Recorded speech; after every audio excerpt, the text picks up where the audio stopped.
Throughout Jewish history, the covenant has been the most significant of all institutions.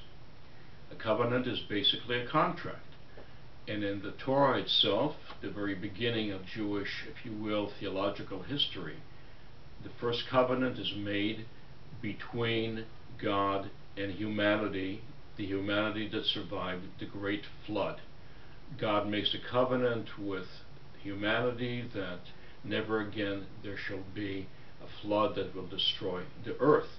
And as a sign of that covenant, the rainbow testifies to God's promise. The great next covenant is made with the individual who can be called the first Jew, and that's Abraham.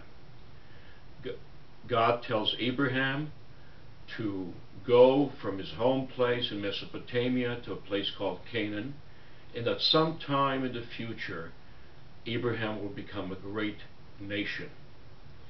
This covenant is the covenant that begins the story of the Jewish people, who are at the beginning not Jews at all, because Abraham himself was not Jewish, but rather he was the one who was able to recognize the one God. And in keeping with that tradition, Judaism has welcomed a stranger always, either as a sojourner, someone who lives in the midst of the community, or someone who becomes part of the people through conversion. Either way, the covenant is one of having a relationship with that individual as part of a family.